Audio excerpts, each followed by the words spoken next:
RTV News Express India. स्वाभिमानी पार्टीची core committee आज 5 वाजता हॉटेल प्लॅटिन राजापेठ येथे पार पडली। महायुती गठबंधन झाल्यास किंवा न झाल्यास मित्रपक्षाला मोठ्या ताकदीने सपोर्ट करू अशी भावना स्वाभिमानी पार्टीच्या कार्यकर्त्यांनी मांडली।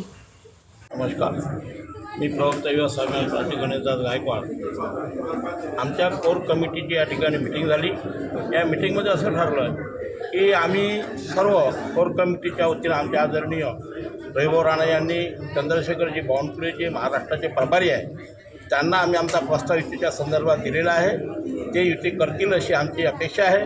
जर युती नाही झाली तर आम्ही मित्रपक्ष म्हणून एकमेकांशी लढणार आहोत आणि येणारे निवडून आल्यानंतरसुद्धा आम्ही भारतीय जनता पार्टीला पाठिंबा महायुतीचा म्हणून आम्ही राहणार। ही मैत्रीपूर्ण लढत आहे। ही मैत्रीपूर्ण लढत आहे, कार्यकर्त्यांची लढाई आहे। अर्थात सर्व अर्थाने या ठिकाणी नगर परिषदेमध्ये महायुतीने आतापर्यंत राज्याला जे दिलं तसंच या नगर परिषद नगरपालिकेच्या निवडणुकीत सुद्धा होईल।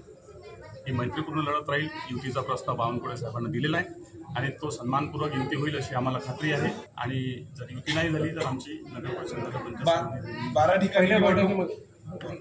ठिकाणी निवडणूक होणार आहे।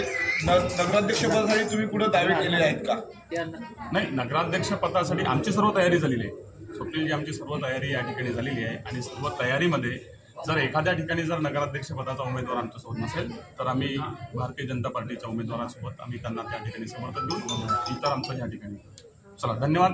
तुम्ही अमरावती कल्याण नगर येथे परमहंस श्री संत बालयोगी गजानन बाबा यांची 65वी जयंतीनिमित्त श्रीरामकथा आयोजित करण्यात आली। रामकथेचा आनंद नगरवासियांनी घेतला।